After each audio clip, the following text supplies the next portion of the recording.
Hi there, everyone. Today we're meeting with Ceri Griffiths, who's in the Hub Directory. And Ceri is a financial planner and wealth manager. So just tell us a bit about what you do, Ceri, and your business and that kind of thing.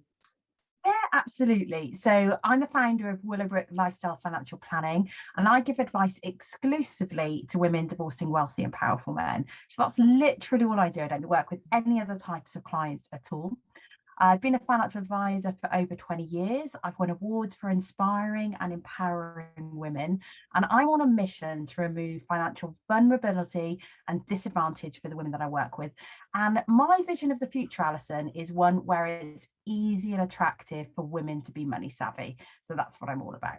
Yeah. I think, even me as well. When I was going through divorce, I wasn't that money savvy. And a lot of women we're not. We kind of do leave it to the man we're married to, and it's scary. But I think actually now it's a bit more out in the open, and women they feel like they can approach people like you, experts like you. Yeah, I agree. I think we need to recognize that women, just as men, are on a scale of how confident they are with money. And you will get lots of women who feel really super confident and clear and kind of really money savvy. But there are women out there who are feeling really disconnected. They haven't had the exposure or the experience with money during the marriage. And during divorce, when you have to make really important financial decisions, having that gap filled is vital. And they're the women that specifically I support, those women who feel that they weren't the money manager in their relationship, that their ex has an advantage sometimes because they know what's going on financially, and they want to make sure that they are as prepared and as well placed as they can make the decisions that they need to make. Yeah. And interestingly then, Alison, and like I'm saying it's on this scale though, I work specifically with high net worth and affluent women. And there's a survey, and I'll give you the details of it. It's by UBS, and they did a survey, and 82% of affluent and high net worth women across all age groups globally think men know more about investing and financial planning than they do. Yeah. 82%. So it's not like a small proportion here, 82%. Yeah. Yeah. And I think as well, it probably stems back to our childhood as well, because I guess, well, I'm hoping that actually now, us with children, women with children who've got daughters, they'll see us looking after money. That's another thing, changing it. But, if we just saw our mothers letting our father look after the money, it goes right back to that, doesn't it? It does. Yeah, that's a really important point. It's that kind of what role models have we had. And in the UK, it's around, we might not have even necessarily seen too much of our dads doing it because money is quite a taboo, and there's a money silence. And I don't think there's many people who grew up knowing what their parents earned or what savings their parents had, or how much even things like their house cost. And yeah, there's quite a lot of things that go on, like from childhood onwards, that can have a really big impact on our relationship with money. So yeah, like what the money silence, what we heard, but we also don't learn about it at school, or we didn't. They do now, Alison. Yeah. But we didn't learn about it. It wasn't on the radar. We often have let our other half manage it because they're more interested, and it just talks more to them. And I'll come back to that.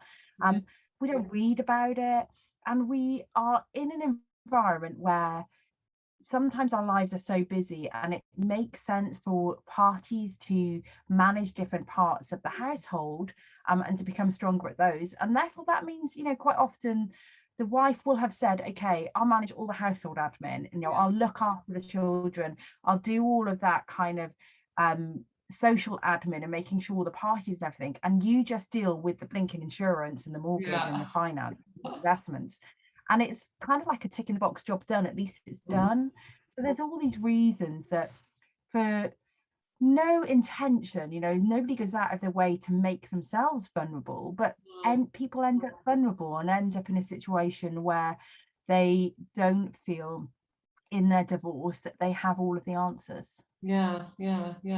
So in your role as an expert on this kind of stuff, What are the problems that you see women coming up against when they're going through divorce? They vary. I would say primarily there's like a whole new language to learn. So the way that I describe it quite often to my clients is when you're getting divorced, it's been like you've been dropped in this foreign country where you don't know the language of divorce and you don't know the language of money. And you've got to find some guides to help you, and you've got no map. And so you're kind of like, there's all this newness around you. And actually you've lost the one person who was always by your side, and now you're having to navigate it. So the main problems I see are kind of learning the lingo. What does the money side of things mean? But then also gaining the confidence and self-belief that you can take on the long-term investing role. You know, women, you know, often are managing kind of short-term budgets and managing kind of expenses within a household, but then being able to manage the long-term planning. So the big problem, here's where the crux comes, is during divorce, you need to be able to articulate how much money you need for the rest of your life. Like, how huge is that? Like, how huge is that? And being able to kind of sense check from where you are now to age 100, what your outgoings are going to look like when the children leave home, when you're in really active retirement, when you're in late retirement and your costs change. Being able to work all of that out and then overlay that with what incomes you're expecting at that time, so that you can really be in a position to know where your shortfalls are, if proposals are working for you, what you even need to ask for. And to me, that is just super complex. And to be able to do that and articulate that with poise and dignity so that you can make it really clear, these are your needs. This is not you being greedy. This is not you trying to get something you're not entitled to. This is just the reality. And that, I think, is a huge problem. Articulating it, calculating it, and then being able to position it with poise and dignity so that you don't get that impression of being money chasing, which a lot of women, you know, that does haunt them. They do have members of the family, friends, family, all getting this perception that they're out for more than that they're entitled to, which I've never seen a woman out for more than she's entitled to. No. So when you're looking to the future and how much money somebody needs, you spoke about, you know, even going towards the age of 100. How do you do that? Do you use any particular tools or? Yeah, there's some specific software I use, but before we even get into that, we need to really make sure that we've thought about the type of life you're living, the type of life you want to live. And actually, divorce can often be a chance to pause and to reset. So I work with affluent women who are often used to quite a luxurious lifestyle, 5-star holidays, etc. In fact, Alison, in our discussions, you even said this to me. It wasn't about having a really luxurious lifestyle. You were almost sick of it. And it's more like, I want to actually have more of a quality of life. You know, it's more about the quality of what I'm doing rather than how much things cost. So we have a discussion and we really get close on home, family, career and lifestyle, where you are now and how you got here, but importantly, where you want to be. And it's unusual because people think of as a financial planner that you're just talking about money, but we'll spend an hour and a half, the client and I, just exploring, like, what is that future going to look like? You know, this is a chance to reset. This is a chance to rebalance. What do you want it to look like?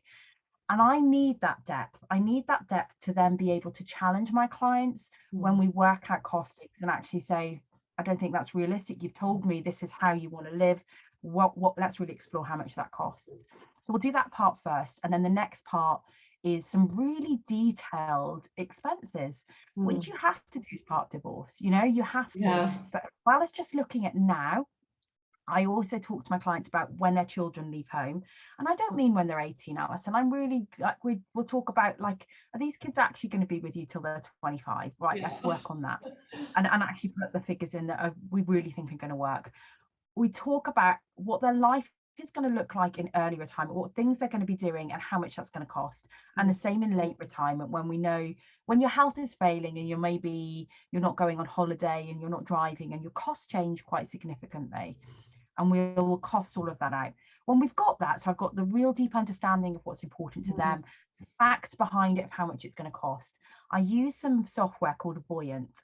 And if you're looking for a financial planner, I think that's a really big tip. Find out if they're using cash flow forecasting. That's the term for the software. And that they're paying for a decent cash flow forecasting, because it's an investment, it's expensive, and it's a game changer. So I use this software, I can input all of that data, and it allows us to see between now and at age 100 where you have shortfalls, where you have surplus, and overlay it with what ifs. So we get a base plan, and we'll see a lot of blue, which means there's enough money, and maybe some red, which means there's a shortfall. And then we can kind of go, okay, what if? What if you return to work? What if you retired later? What if you got an inheritance? What if you downsized when the children have left home? And we can see how we could make money stretch to the ways that they want. And then we can also use it to have some really good discussions in conjunction with a solicitor around what kind of proposal you might put to the other side, with evidence to say this is why. And that software is, like I say, it's a game changer. It allows you to visualize the future that you need, with the evidence then to back it up, so that you can really clearly articulate that it isn't greed, and that it's need. Yeah. So again, I mean, I wasn't until I sort of started a group hug that I realised and started speaking to, well, actually, you were one of the first financial advisors I spoke to, and realised that you should really have a financial advisor at the beginning of your journey through divorce, not at the end when you've got the money in your hands. It's really crucial that you get someone at the beginning and to go through this with you. And you just mentioned that you do you go to solicitors' meetings as well, or do you? So it's actually really common. Working in conjunction with solicitors is a really normal part of what I do. It could be that the solicitor wants to talk about a proposal and make sure it's going to work and sense check it. It could be that they want to see how much of a lump sum will give a certain income and just see what parameters are. It's really common for me to be involved in meetings, kind of Zoom these days, with the client and the solicitor, and sometimes even the barrister, just talking about and stress testing situations that are put to us, so that we can just see how they work. The other advantage to that, of having that really good line of communication with those parties, is that I can act as a sounding board for the client as well. So if I'm present and I'm hearing, afterwards the client will quite often say to me, this is what I took, and I can soundboard with them and say, okay, what about these points, what about those points? And we can just talk through to make sure they have a really clear understanding of the financial implications of the choices that they're making. Yeah. No, it's really good, really good. And I do keep saying to people now, since meeting you, you have to have someone at the beginning. Please see someone at the beginning, because I didn't. So really don't end up like me. But you really do need to see someone. And just also, I think if you're dealing with someone really tricky, I always think that if you know what you need, you can go a bit above that, and then you've got something to negotiate, and you might end up negotiating down to what you wanted in the first place. So that's your minimum reservation point, and that's one of the first things that we'll work out is, what is your minimum reservation point? What's the point at which you know this works, so that you can then, if you're particularly if you're a mediation, you can have some discussions and actually be able to sense check in the moment if things are going in the right direction. Because otherwise, I mean, realistically, if you don't see somebody, you're just going like that, are you? What do you need? What do you really need? You have no idea. So people are just throwing at you, and who knows? And then that makes you feel so uncertain about your future. Even when you agree a settlement, if you haven't had that planning beforehand, that stays with you. Alison, for the rest of your life, kind of, have I got enough money? Have I got the freedom to spend? Have I got the freedom to do X, Y, and Z with the children? And that's not what life's about, is it? The last thing we want is anybody to end up dying with too much money. You need to know how much you can afford to spend so that you can live a life that you want to live and see those around you living it as well. And living in fear of money is no way to be. No. Well, that's great advice, Ceri. Thank you so much. And we always do say, see a financial advisor, get all your ducks in a row, because it's to get on with the rest of your life in a positive way. So yeah, brilliant advice. Thank you very much, Ceri, and we'll be speaking to you again on other different topics, so that would be brilliant. Thank you. You're welcome. Thank you very much. Bye. Bye.